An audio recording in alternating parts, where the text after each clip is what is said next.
Evangelho de Lucas, capítulo de número 7, versículo de número 11.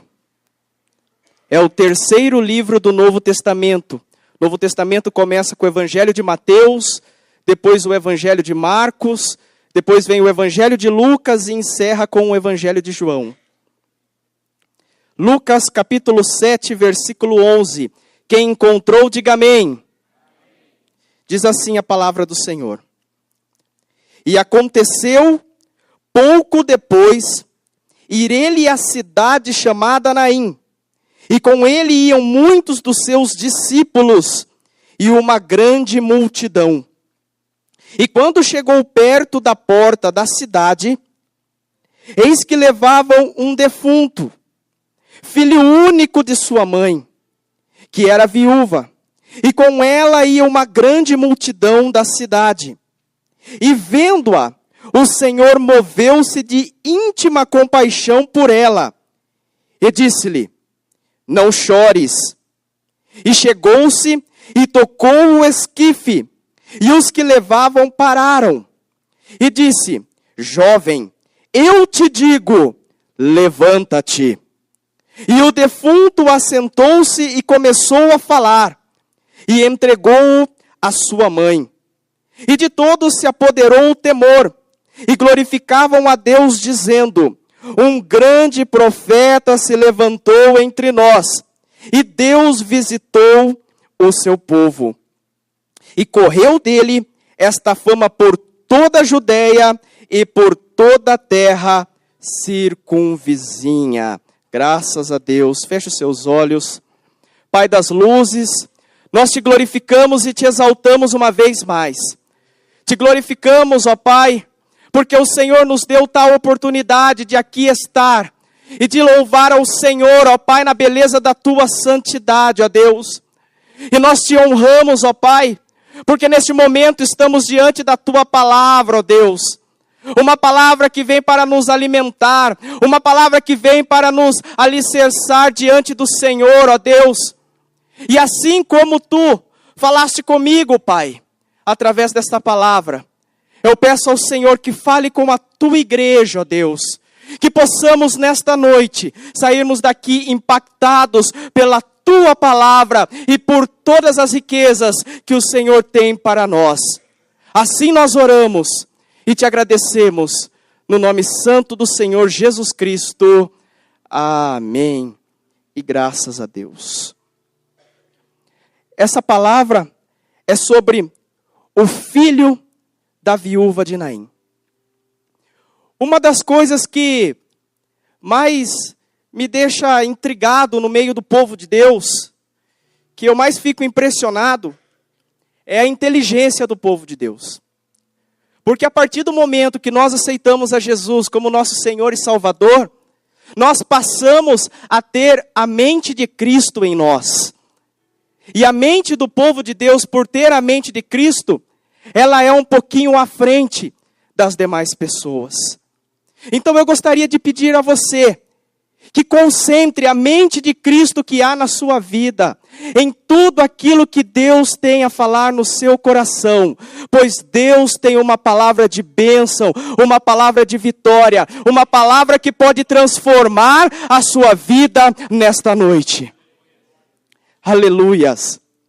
Meus queridos, quando nós abrimos as nossas Bíblias no Evangelho de Lucas, no capítulo 7, no versículo 11, nós encontramos Jesus saindo da cidade de Cafarnaum, Jesus no auge do seu ministério, estava saindo da cidade de Cafarnaum, e Jesus começa a entrar num pequeno vilarejo, numa pequena cidade chamada Naim. Interessante, meus queridos, vejam o que diz o versículo 11. E aconteceu pouco depois dele sair de Cafarnaum, aconteceu pouco depois, ir ele à cidade chamada Naim, e com ele iam muitos dos seus discípulos e uma grande multidão. Meus queridos, essa multidão que acompanhava Jesus estava crescendo devido a cada lugar que Jesus passava. E essa multidão era uma multidão privilegiada. Por quê? porque eles estavam tendo o privilégio de ver Jesus curar os cegos cegos estavam enxergando.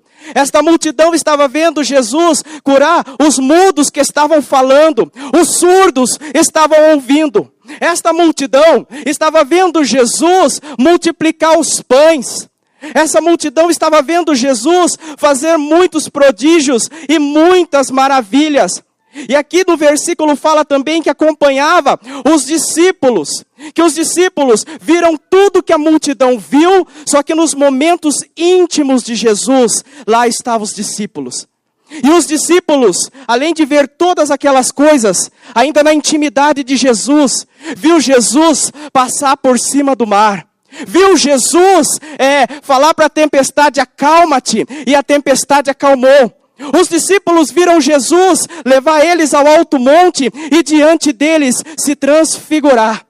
Então eu quero que vocês imaginem neste momento qual era o clima daquela multidão.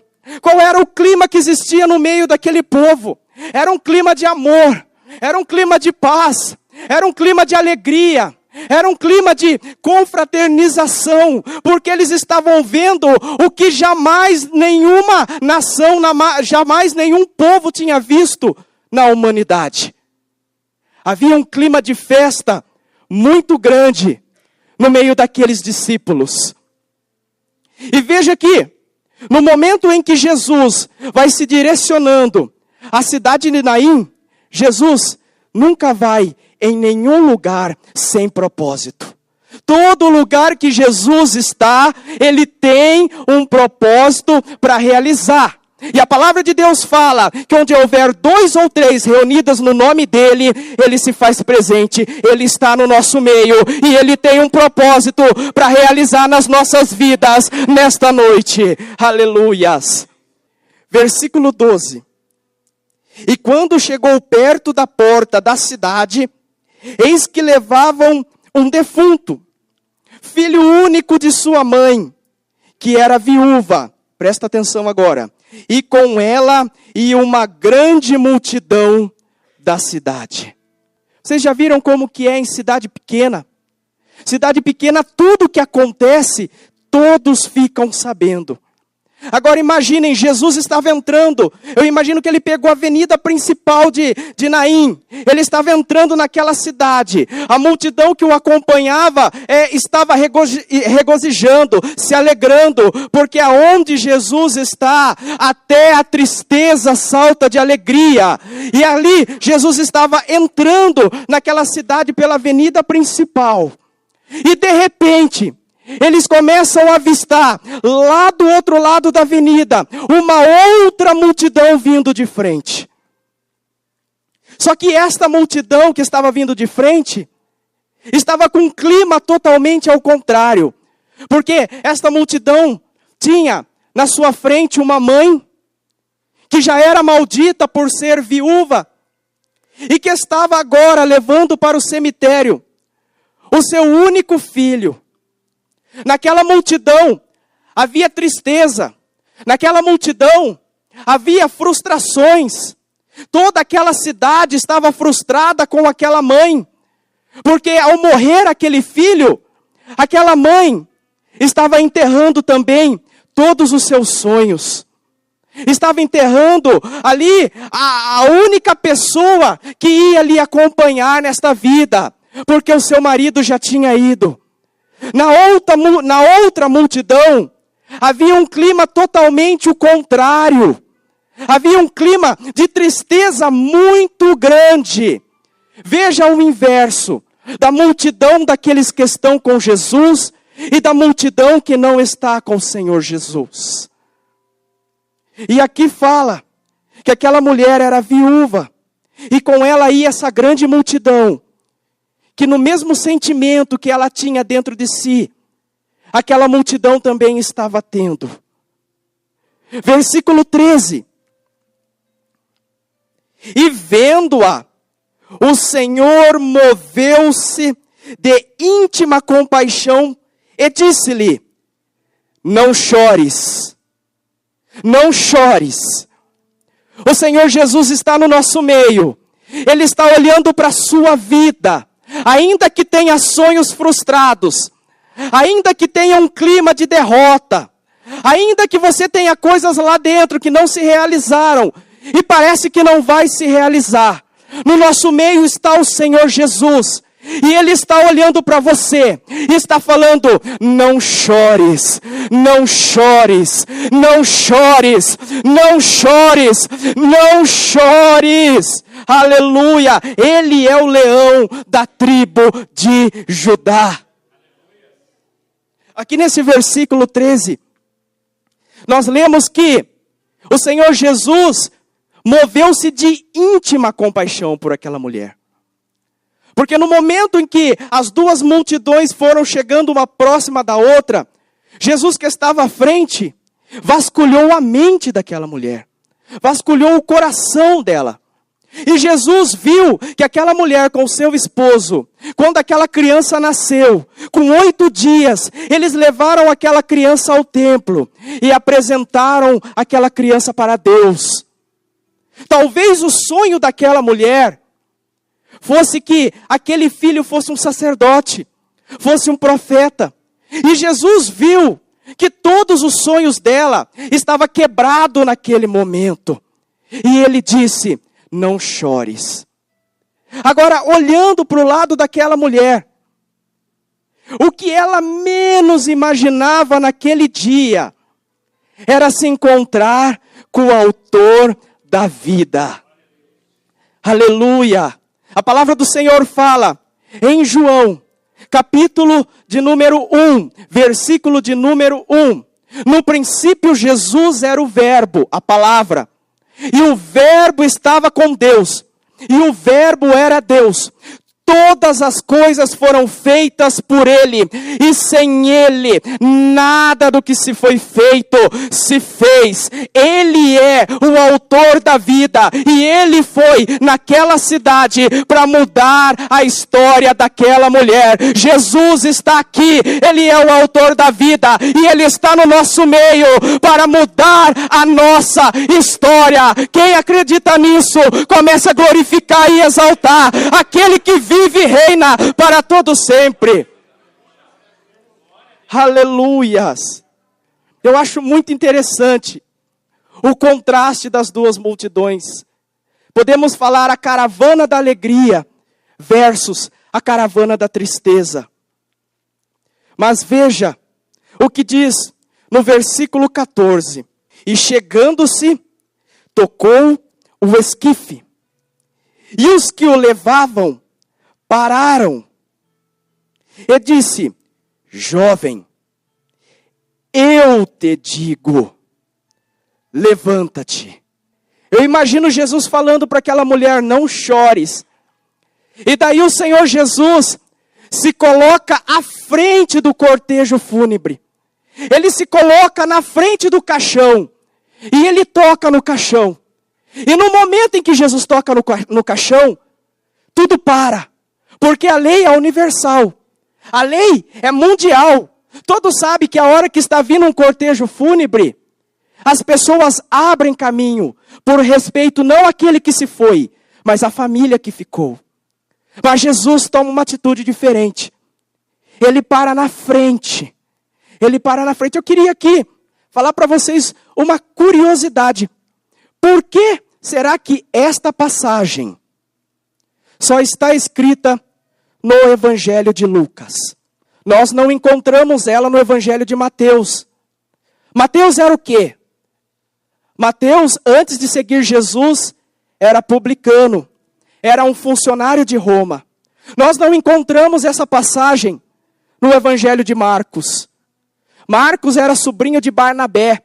Seguia Barnabé e Paulo nas viagens missionárias. Nós não encontramos essa passagem no Evangelho de João. João foi pescador e depois se tornou o discípulo mais íntimo de Jesus. Nós encontramos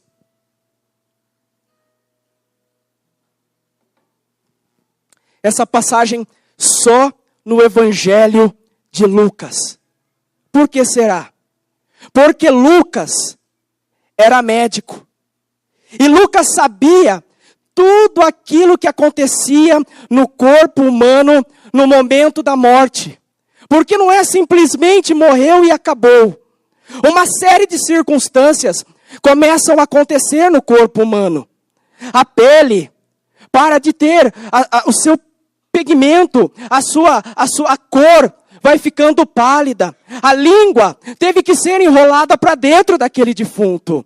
Ali por dentro, o seu coração estourou. Na sua boca saiu toda a saliva. Não havia mais saliva na boca daquele jovem. Ali os seus órgãos atrofiaram. O seu sangue parou de circular. No momento em que Jesus se colocou na frente, ele olhou para aquele jovem e falou: jovem, eu te digo, levanta-te.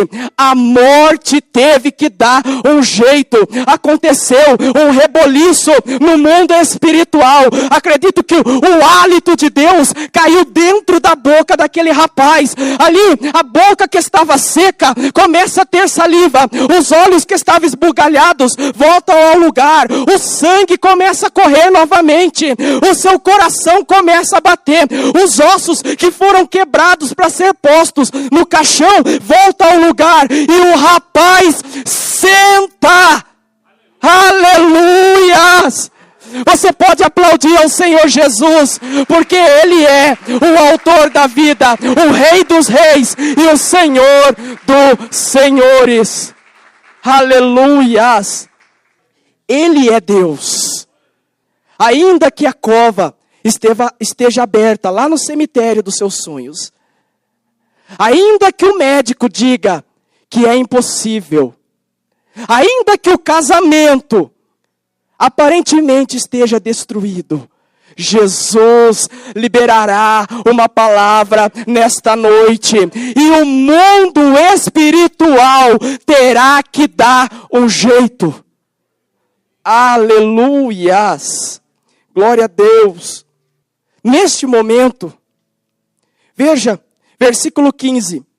E o defunto assentou-se e começou a falar, e entregou-o à sua mãe. E de todos se apoderou o temor, e glorificavam a Deus, dizendo: um grande profeta se levantou entre nós, e Deus visitou o seu povo. E correu dele esta fama por toda a Judeia e por toda a terra circunvizinha. A multidão que estava triste, que estava desanimada, agora passou para o lado da multidão que seguia Jesus, da multidão que estava feliz. Um só foi o clima de todas aquelas pessoas, o clima de vencedores, porque seguiram ao Rei dos reis e Senhor dos senhores. É esse clima que Jesus quer fazer nas nossas vidas. Ele não mentiu para nós. Ele falou: no mundo tereis aflições, mas tende bom ânimo. Eu venci o mundo. Assim como ele disse para aquele jovem: jovem, eu te digo, levanta-te. Aqui ele está falando: eu venci o mundo para te dar a vitória. E toda aquela multidão teve que glorificar e exaltar a Deus. E a história, eu digo mais a vocês, a história de toda aquela cidade foi mudada a partir do momento que Jesus passou no meio dela. Deixa Jesus passar na sua vida nesta noite, que Ele vai mudar a sua história. Aleluias. Dizem assim, tem um ditado popular que diz que a esperança, ela é a última que morre. Mas eu quero te dizer uma coisa. A esperança, ela já morreu há 2000 anos atrás. Porém, a esperança do cristão ressuscitou ao terceiro dia. E a nossa esperança é viva, ela não é a última que morre, ela já morreu e já ressuscitou. Então, nunca perca essa esperança. Essa esperança se chama Jesus. Abram comigo lá em Apocalipse, capítulo 3, versículo de número 5. Apocalipse, capítulo 3, versículo 5. Diz assim a palavra do Senhor: o que vencer será vestido de vestes brancas, e de maneira nenhuma riscarei o seu nome do livro da vida, e confessarei o seu nome diante de meu Pai e diante dos seus anjos. Meus queridos, é muito bom nós ouvirmos histórias de quando Jesus curava enfermos, ressuscitava mortos, multiplicava pães, fazia grandes maravilhas, é tremendo. Mas eu quero dizer a vocês, a maior obra que Jesus fez não foram essas. A maior obra que o Senhor fez foi na cruz central do Calvário. A hora que Jesus nos deu a vida eterna. É isso que os judeus não entendem até hoje. Porque os judeus, quando eles viam aquelas obras, eles queriam um Jesus que libertassem eles do jugo de Roma. Mas Jesus veio para que nós pudéssemos ter vida e vida em abundância. E esta vida não é neste mundo, é a vida eterna. É aqueles que vencerem nesta vida. Quando nós falamos isso, eu percebo que fica muito vago no meio da igreja. Porque muitas pessoas não conseguem entender o que é a vida eterna. Por que Jesus veio salvar a humanidade? Qual o propósito disso daí? Então, para isso, é necessário entender o homem em sua composição. Eu gostaria de pedir a ajuda dos 3 pastores, por gentileza, para serem exemplos agora. Por gentileza, deixem a Bíblia aí. Por gentileza, coloca o púlpito aqui do lado para que todos possam ver os pastores. Só deixar ali do lado virado ao contrário, isso. Maravilha. Vamos colocar na ordem aqui. Fiquem lado a lado. Aqui, ó, nós vamos dar um nome fictício para eles. Vamos dar o nome de João. Os 3 são a mesma pessoa. Os 3 são o João. Esse daqui é o corpo do João. Esse daqui é a alma do João, principal. Porque a alma é o João. E aqui está o espírito do João. Dê as mãos, dê as mãos. No momento que a pessoa está na concepção do ventre da sua mãe, o Senhor libera para o corpo que vai ser gerado a alma e o espírito. E o corpo, ele é o mais fácil de ser entendido porque é essa matéria que nós conhecemos. Nós lidamos com o corpo. Ele recebe a vida através do coração que bombeia o sangue. Só que o corpo não é a pessoa. A pessoa, ela é a alma que está comandando este corpo. E a alma comanda o corpo através dos 5 sentidos. Do tato, do olfato, do paladar, da audição e da visão. E essa pessoa, o João, ele nasceu, ele cresceu, ele casou, constituiu família. O João envelheceu, seus filhos tiveram filhos, vieram os netos. O espírito, ele está aqui quietinho. O espírito, ele fica na dele. Aí o João envelheceu, e vamos dizer que o João morreu de morte normal. Morreu de velhice. Aí no momento da morte, está aqui, ó. o corpo vai voltar ao pó. Que o Senhor falou, do pó ele saiu. Isso que eu estou falando para vocês é Bíblia. 1 Tessalonicenses, capítulo 5, versículo 23 diz que o vosso corpo, alma e espírito sejam conservados irrepreensíveis para a volta do Senhor e Salvador Jesus Cristo. Aí o corpo foi para a sepultura. A alma e o espírito saem do corpo. E neste momento, 1 Coríntios capítulo 15, versículo 44, Paulo fala assim, existe corpo terrestre e corpos espirituais. Se existe o terrestre, também existe o espiritual, Paulo fala. Neste momento, a alma, ela pega o espírito e ela é conectada ao espírito, que é o corpo espiritual da alma. Deem um abraço por gentileza. Nesse momento da morte, é conectado a alma ao corpo. E daí, a alma ao corpo espiritual, espírito.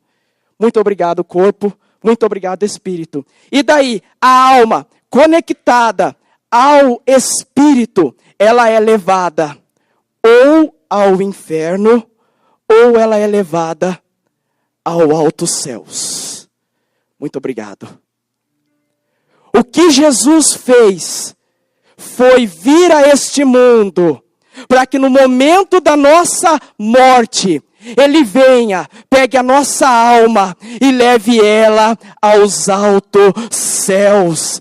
Esta é a maior riqueza que nós cristãos podemos ter na face da terra. Com todas as lutas, com todas as tribulações, devemos saber que Ele morreu para escrever o nosso nome no livro da vida e para que nós possamos ter a vida eterna.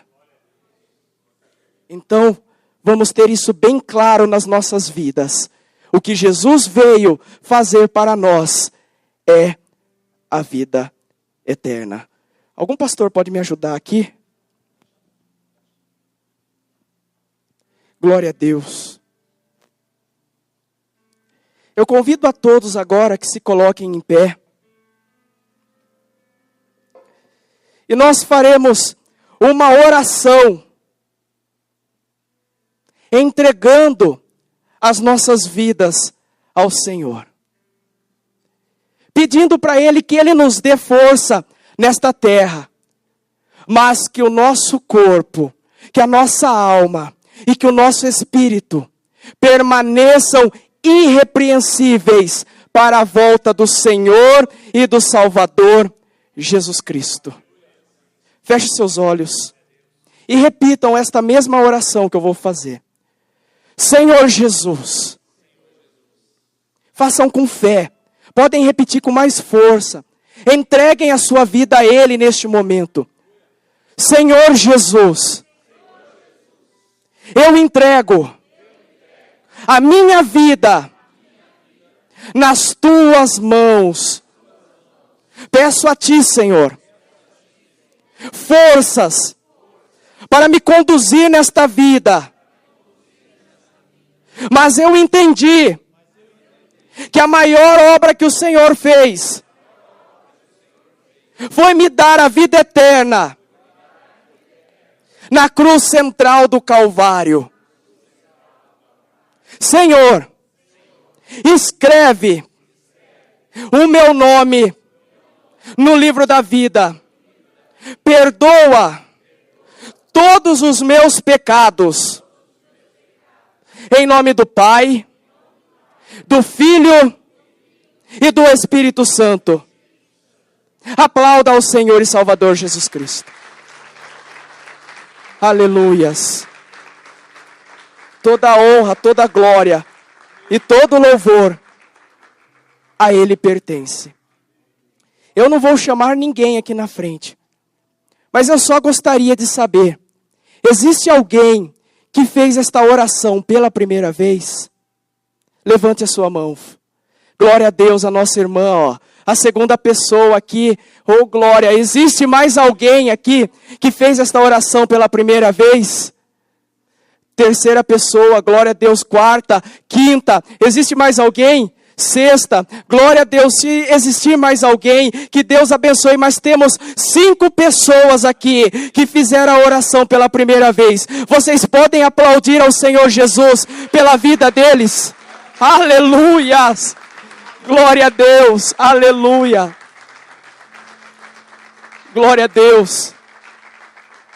Eu quero dizer a vocês que fizeram esta oração a primeira vez, que a palavra de Deus fala que existe festa nos céus, quando um pecador reconhece a Jesus como Senhor e como Salvador. Então, a partir desse momento, está tendo festa nos céus, pela vida de vocês. Que Deus abençoe e grave na mente de vocês o dia de hoje, dia 22 de outubro de 2014, às 8h35 da noite. Gravem na mente de vocês, Jesus entrou na vida de vocês para mudar as suas histórias. Que Deus abençoe em nome do Senhor Jesus Cristo.